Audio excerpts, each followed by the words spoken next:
The Blue Fairy Book by Andrew Lang. The History of Whittington.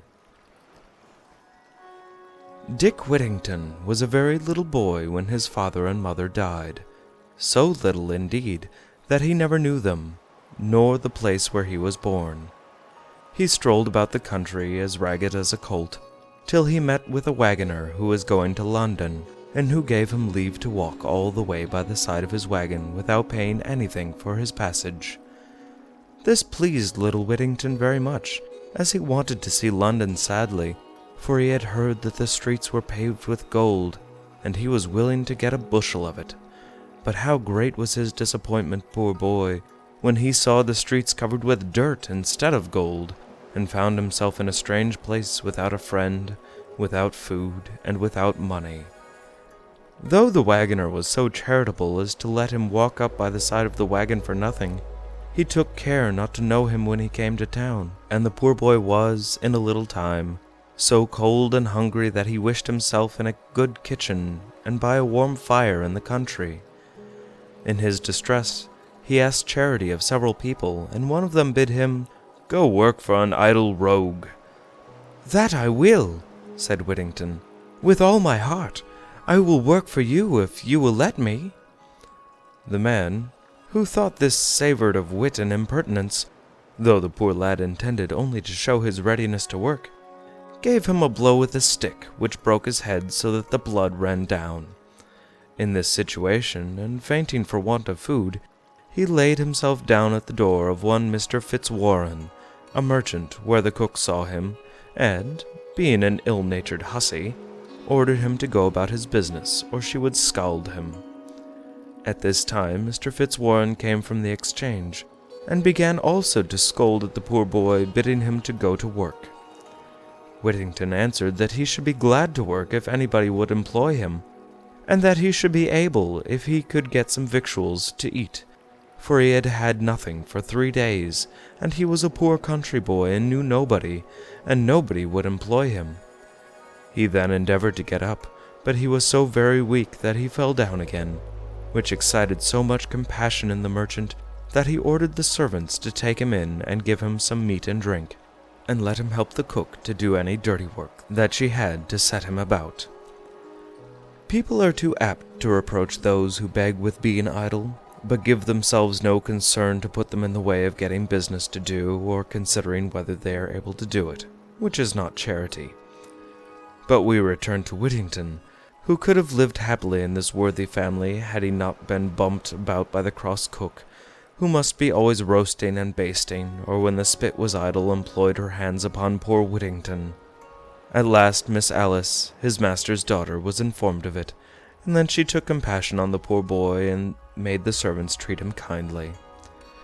Besides the crossness of the cook, Whittington had another difficulty to get over before he could be happy. He had, by order of his master, a flock bed placed for him in a garret, where there was a number of rats and mice that often ran over the poor boy's nose and disturbed him in his sleep. After some time, however, a gentleman who came to his master's house gave Whittington a penny for brushing his shoes. This he put into his pocket, being determined to lay it out to the best advantage, and the next day, seeing a woman in the street with a cat under her arm, he ran up to know the price of it. The woman, as the cat was a good mouser, asked a deal of money for it, but on Whittington's telling her he had but a penny in the world, and that he wanted a cat sadly, she let him have it. This cat Whittington concealed in the garret, for fear she should be beat about by his mortal enemy the cook, and here she soon killed or frightened away the rats and mice, so that the poor boy could now sleep as sound as a top. Soon after this, the merchant, who had a ship ready to sail, called for his servants, as his custom was, in order that each of them might venture something to try their luck, and whatever they sent was to pay neither freight nor custom, for he thought justly that God Almighty would bless him the more for his readiness to let the poor partake of his fortune. All the servants appeared but poor Whittington, who, having neither money nor goods, could not think of sending anything to try his luck, but his good friend Miss Alice, thinking his poverty kept him away, ordered him to be called. She then offered to lay down something for him, but the merchant told his daughter that would not do, it must be something of his own. Upon which poor Whittington said he had nothing but a cat which he bought for a penny that was given him. "Fetch thy cat, boy," said the merchant, "and send her." Whittington brought poor Puss and delivered her to the captain, with tears in his eyes, for he said he should now be disturbed by the rats and mice as much as ever. All the company laughed at the adventure but Miss Alice, who pitied the poor boy and gave him something to buy another cat. While Puss was beating the billows at sea, poor Whittington was severely beaten at home by his tyrannical mistress the cook, who used him so cruelly, and made such game of him for sending his cat to sea, that at last the poor boy determined to run away from his place, and having packed up the few things he had, he set out very early in the morning on All Hallows Day. He travelled as far as Holloway, and there sat down on a stone to consider what course he should take. But while he was thus ruminating, bow bells, of which there were only 6, began to ring. He thought their sounds addressed him in this manner: "Turn again, Whittington, thrice Lord Mayor of London." "Lord Mayor of London," said he to himself. "What would not one endure to be Lord Mayor of London, and ride in such a fine coach? Well, I'll go back again, and bear all the pummeling and ill usage of Sicily, rather than miss the opportunity of being Lord Mayor." So home he went, and happily got into the house and about his business before Mrs. Cicely made her appearance. We must now follow Miss Puss to the coast of Africa. How perilous are voyages at sea, how uncertain the winds and the waves, and how many accidents attend a naval life. The ship that had the cat on board was long beaten at sea, and at last by contrary winds driven on a part of the coast of Barbary, which was inhabited by Moors and unknown to the English. These people received our countrymen with civility, and therefore the captain, in order to trade with them, showed them the patterns of the goods he had on board, and sent some of them to the king of the country, who was so well pleased that he sent for the captain and the factor to come to his palace, which was about a mile from the sea.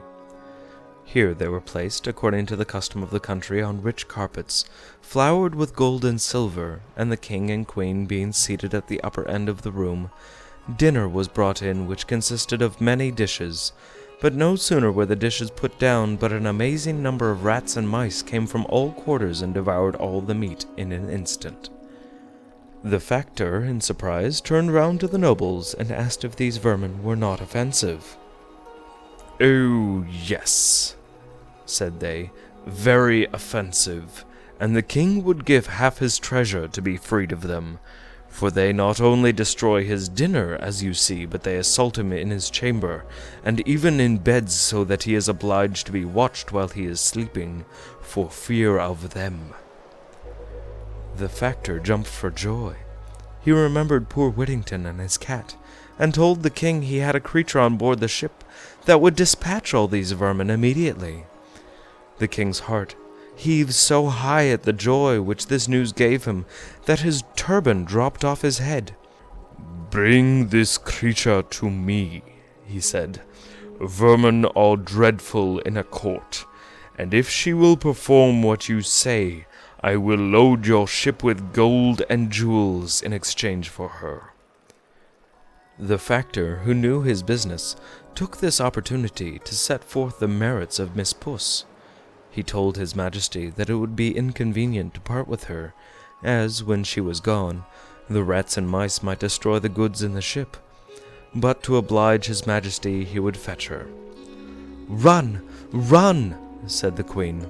"I am impatient to see the dear creature." Away flew the factor, while another dinner was providing, and returned with the cat just as the rats and mice were devouring that also. He immediately put down Miss Puss, who killed a great number of them. The king rejoiced greatly to see his old enemies destroyed by so small a creature, and the queen was highly pleased, and desired the cat might be brought near that she might look at her. Upon which the factor called, "Pussy, pussy, pussy," and she came to him. He then presented her to the queen, who started back, and was afraid to touch a creature who had made such havoc among the rats and mice. However, when the factor stroked the cat and called, "Pussy, pussy," The queen also touched her and cried, "Putty, putty," for she had not learned English. He then put her down on the queen's lap, where she, purring, played with her majesty's hand, and then sang herself to sleep.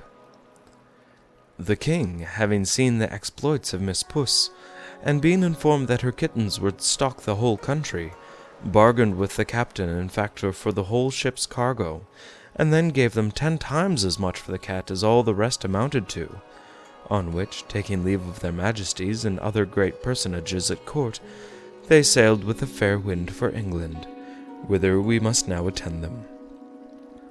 The morn had scarce dawned when Mr. Fitzwarren arose to count over the cash and settle the business for that day. He had just entered the counting-house and seated himself at the desk, when somebody came, tap tap, at the door. "Who's there?" said Mr. Fitzwarren. "A friend," answered the other. "What friend can come at this unseasonable time?" "A real friend is never unseasonable," answered the other. "I come to bring you good news of your ship Unicorn." The merchant bustled up in such a hurry that he forgot his gout, instantly opened the door, and who should be seen waiting but the captain and factor with a cabinet of jewels and a bill of lading, for which the merchant lifted up his eyes and thanked heaven for sending him such a prosperous voyage. Then they told him the adventures of the cat, and showed him the cabinet of jewels which they had brought for Mr. Whittington, upon which he cried out with great earnestness, but not in the most poetical manner, "Go, send him in, and tell him of his fame, and call him Mr. Whittington by name." It is not our business to animadvert upon these lines. We are not critics, but historians.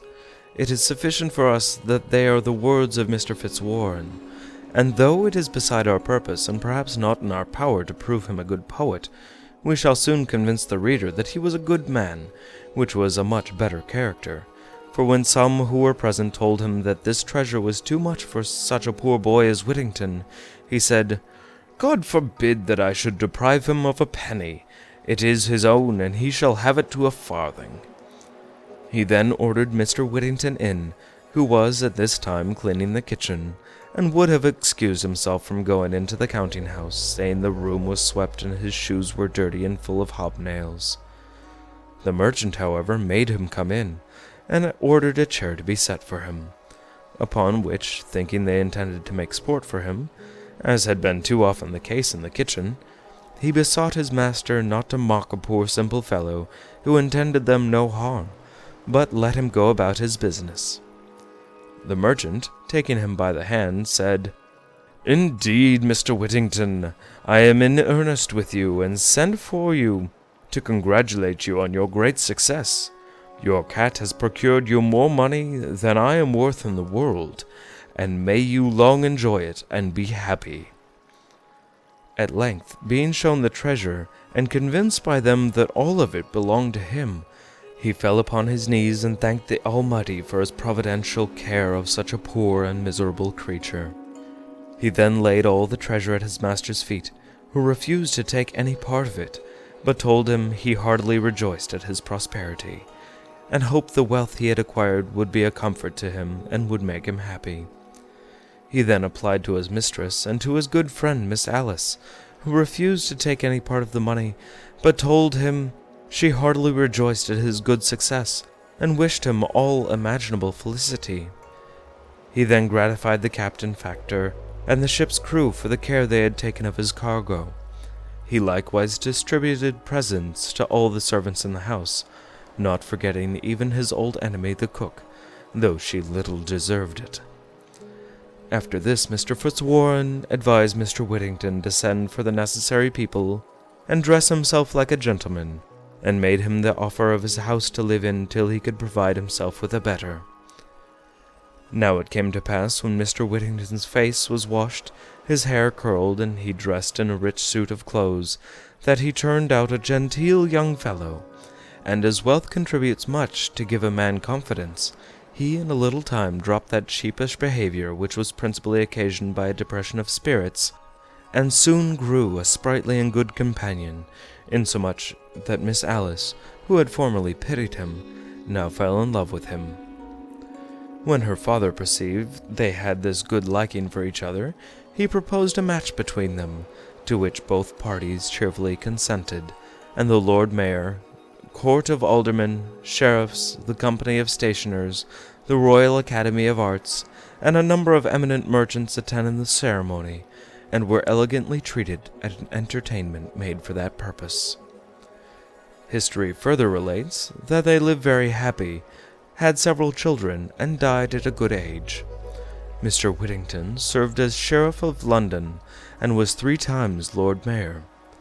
In the last year of his mayoralty, he entertained King Henry V and his queen after his conquest of France, upon which occasion the king, in consideration of Whittington's merit, said, "Never had prince such a subject," which, being told to Whittington at the table, he replied, "Never had subject such as a king."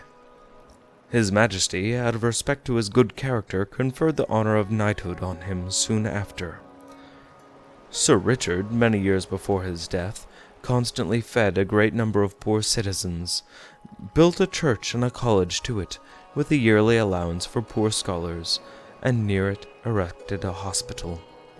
He also built Newgate for criminals, and gave liberally to St. Bartholomew's Hospital and other public charities. End of the History of Whittington. Recording by Scott Robbins.